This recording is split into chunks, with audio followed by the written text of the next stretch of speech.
That sizzle reel just now just showed it all of the buzz that we're feeling here in Hong Kong. And I want to add to that buzz, Secretary, and show a chart. This is what we do in Bloomberg, right? And the China show. Look at the Hong Kong GDP numbers that we got in the first quarter here. We were talking about something that's punching close to 6% for the first quarter. Yep. Really being fueled by AI, the boom that we're seeing when it comes to exports and imports. There's a little bit of a recovery in the property market. IPO market continues to be strong here after we talked about reclaiming the top #1 spot for IPO market last year. And as Eric just mentioned, we just surpassed Switzerland when it comes to being an offshore wealth hub. So I'm going to use my unbandaged hand and finger to put my finger in the wind, Secretary Chan, about a pulse check of where we are. Always up, right? Always up. Hopefully. Does that mean there's more upside and downside risks to the economy? Where do you think this growth momentum can continue? Well, the momentum continues to be quite strong. Take the IPO market, for example. The number of companies queuing up for listing, over 400 major companies. And we are also exploring with other markets like Korea, the Middle East, ASEAN, to have more dual listing. Not just stocks, but perhaps to begin with, things like ETFs. So the stock market, we remain confident. Asset and wealth management momentum also very strong. Capital flow coming in. Last year, capital inflow into our various funds total over 400 billion US. So it is quite a significant increase compared to the year before. At the same time, we are very committed in terms of developing our technology and innovation sector, which will be one of our key future economic growth engine. So, multi-pronged approach. Multi-pronged approach. The last time we spoke, Secretary, was back in March. I think it was just weeks, maybe days after the Iran war broke out. And you said it takes a few months to really assess what the inflation dynamics and growth dynamics will be. We're 3 months in now. I have to get your update here on how you're viewing the macro risks right now. Well, over the past few months, as you may have observed, although the fuel costs went up, but overall, one of the most expensive in the world in Hong Kong, I have to say. Well, we don't encourage, prices at the pump. We don't encourage people to drive fuel-driven car. Yeah, use EVs, please. Yeah. But does it mean that there's more? How do you balance the risks right now? Do you think that there is more upside or downside risk to your growth forecast? I think it's still around 2 to 3% right now for growth this year. Well, the inflationary pressure will be building up. At the beginning of this year, we put 1.3% of the inflation rate projected for 2026. A few months ago, we revised it upward to about 2. So it may be well over 2, but still manageable. Because, say, for example, for energy supply, the majority of the energy supply is across the border. And most of them are renewables. So the impact on us, yes, particularly for those sectors like transport, they are affected, of course. But at the same time, the government responds very fast. We roll out support measures to relieve some of the pressures on them. We talk about just this, even if we see the war end today, that inflation might stay here for a little bit longer, given just the damage to energy infrastructure, how long it takes for energy flows to resume the Strait of Hormuz. And also the disruption to the supply chain. Yes. Markets are shifting their forecasts, or at least what central banks can do. We've seen some central banks in this part of the world already raise rates. Traders are pricing in a Fed rate hike by year end. Can Hong Kong withstand a tightening cycle? Our dollar is pegged to the US dollar. So in a way, we are affected by the interest rate trend. Our assessment for the rest of this year is that interest rate in the US, given the inflation, very difficult to come down. But at the same time, although the trend is the same, but it's not on a lockstep. When you look back a few years ago when the interest rate in the US went up or came down, largely the trend is the same, but we judge the impact on Hong Kong basing on our liquidity positions. Say, for example, if the capital inflow remain very strong, the interbank liquidity is high, there is no reason for us to push up the interest rate. So remain vigilant, but at the moment, I think wouldn't be any very significant changes. Yeah. I have to get your take on the regulatory environment right now. I think last time we spoke, Hong Kong in some ways is a victim of its own success amidst this IPO boom. We were talking about the priority is quality listings. The last couple of weeks, we've seen what looks to be a pretty unprecedented crackdown from China on cross-border trading. What we heard is that it started in the brokerages, but there's lingering concerns in the market now that this could spread to financial services here in Hong Kong, whether it's wealth, IPOs, property. What are you hearing on the ground? Number one, the central authorities are very supportive of Hong Kong. They want Hong Kong to succeed as an international financial center, so no doubt about it. This is one.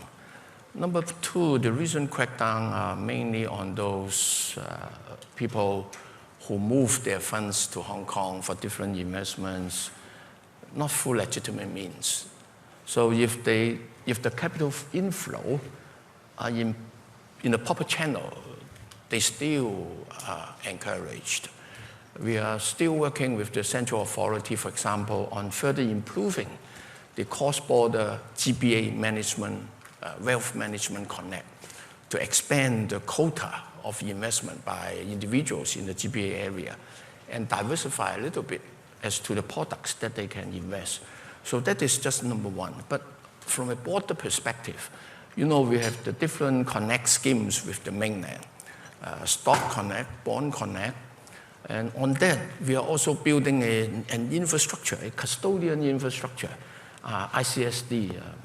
It is International Central Securities Depository Infrastructure, to enable different securities, bonds, equities, to be put in the same platform, to enable cross-collateralization, so that liquidity could be quickly enhanced. And at the same time, on the basis of these collaterals, you can roll out different derivative products. So that is also one way to enhance capital efficiency. But from a broader perspective, even for the stock market, we are reviewing our listing regime to make it move with times, make it easier for companies of the future, say for example, high-tech companies, to be easier to list on our stock exchange. We are also working to expand, to lower the transaction costs, to improve the settlement cycle, so it is on multiple fund, to enhance the competitiveness of our listing regime.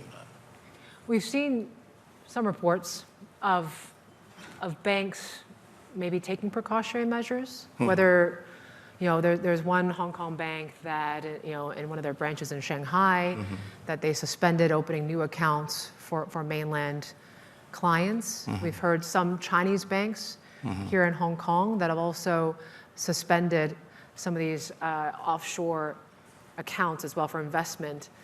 We've heard banks here, in the UBS, for example, has postponed a wealth event in China. HSBC has talked to their Hong Kong-based private bankers saying, discouraging them from traveling to the mainland for now. What is the message to banks right now? Because is this an actual directive from Beijing, or are banks right now just being more precautionary? Well, different banks have different practices, but I guess for the banks, the mainland market is growing in affluence, growing in their aspirations to have certain asset allocate offshore. But this must be through proper means.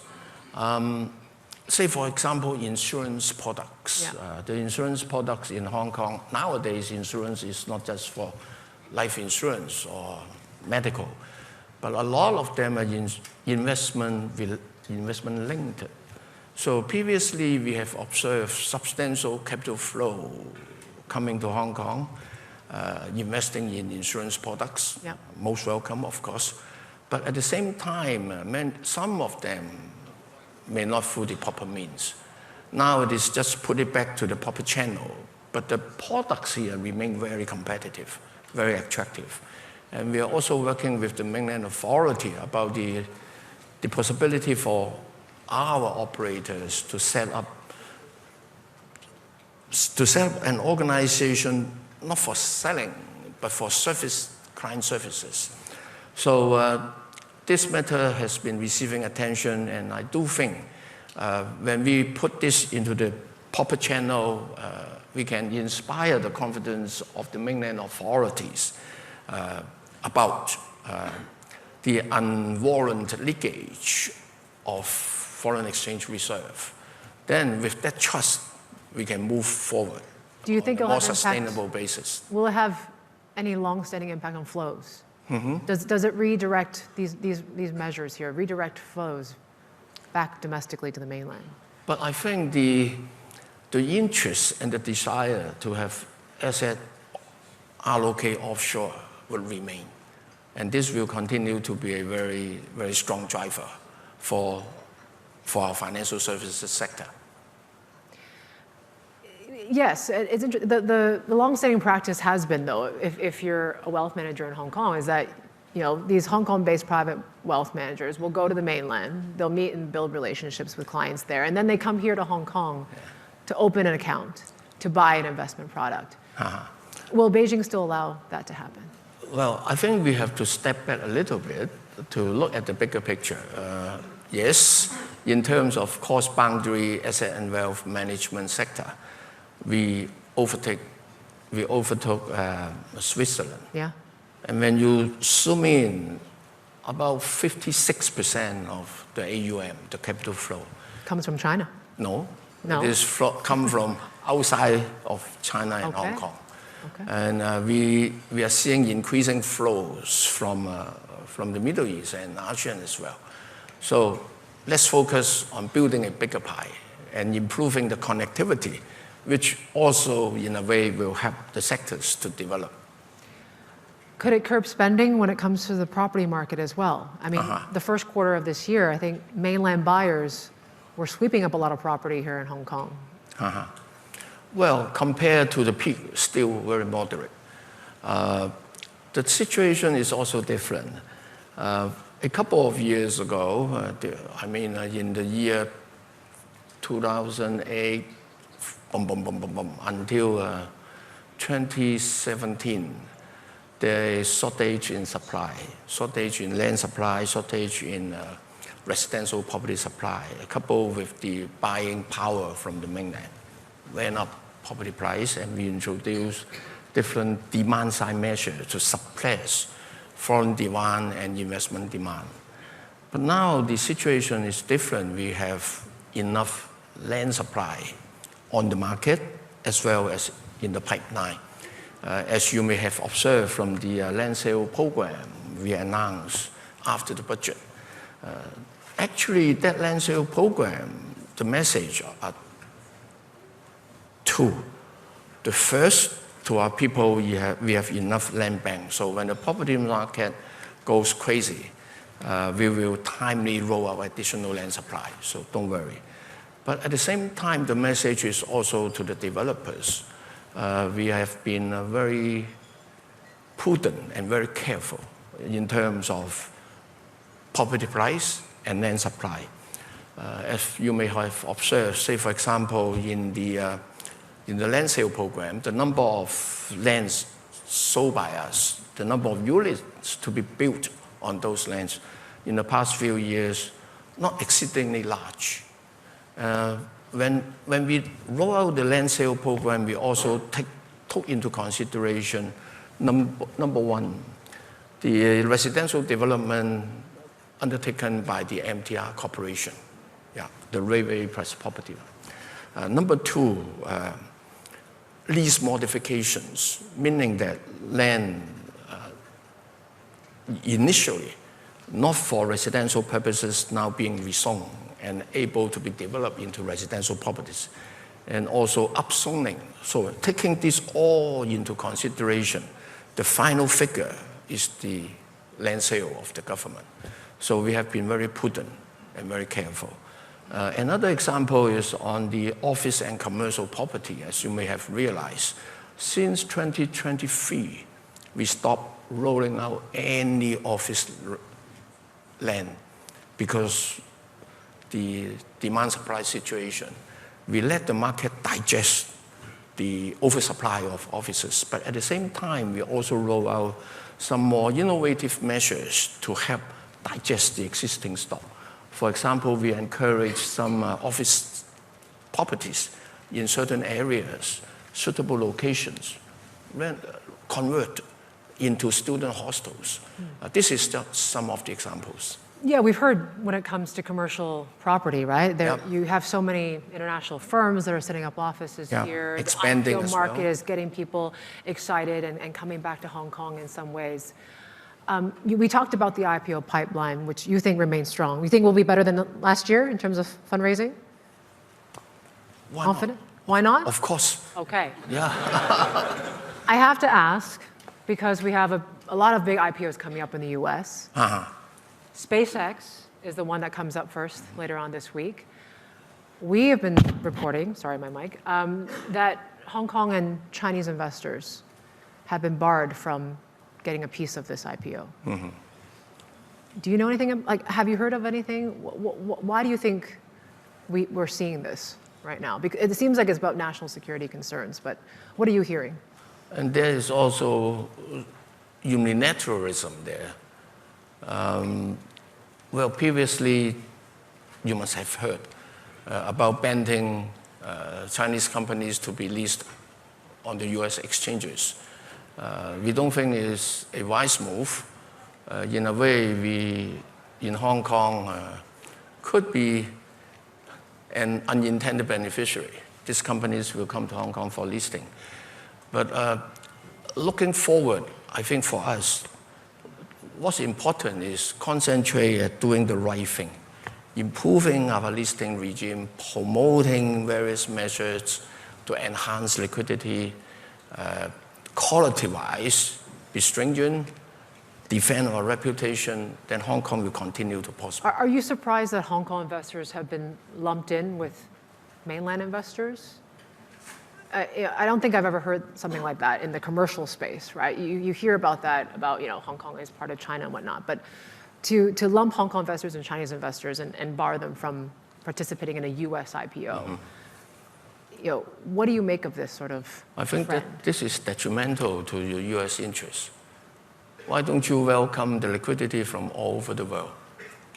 Yeah, I think this is, for us, when you look at Shanghai, look at Shenzhen, we have huge number of excellent tech companies at very attractive valuation, waiting for investment. No matter it is IPO or private equity, VCs, or even patient capital.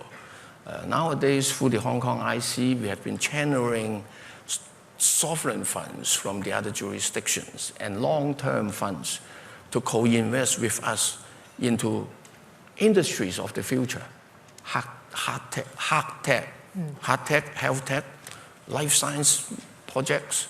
So plenty of opportunities.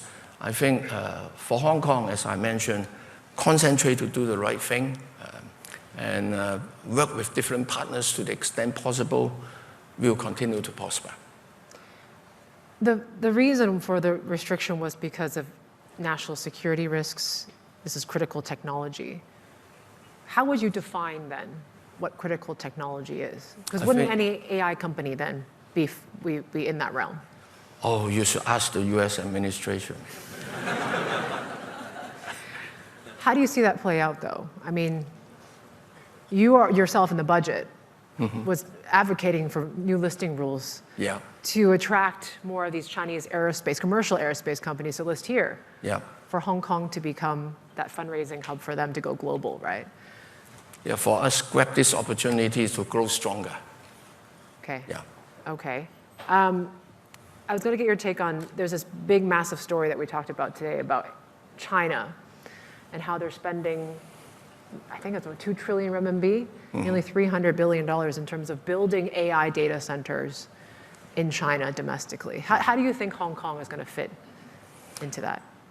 Well, we are also building our own computing capabilities on this multi-pronged approach. Apart from computing capabilities, I think what we bring to the table is the international use case scenario, the international data, and international talent. So play to our strength. They have their strength. They are very strong in their basic research, in their modeling, large language model for the domestic market. But when these tech companies need to go overseas, need to expand global, this is where we come in. We come in with capital, talent, data, computing capabilities, and user case scenario. So we can work together. One last question. A lot of economies are dealing with this right now, the haves and have-nots of AI, where it really is kind of dividing the winners and losers and the distribution of wealth. You know, how does Hong Kong, as a financial secretary, how do you deal with this kind of K-shaped economy? Well, AI training for all. This is something we have to embrace. We need to learn it. We need to understand it, and use it well. Then you will find this is so useful and helpful and make life even more wonderful because you will have more time, not to do the repetitive work, but for you to think and for you to find new opportunities. How are you using AI now? I wonder. This is a great question. As a financial secretary, how do you incorporate AI in your work? I believe the information I gave you, some are from AI. All right. We'll have to fact check some of that. Okay. Secretary, it was a pleasure. Thank you so much for joining us here Yvonne. on stage. Thank you. All 10, everyone.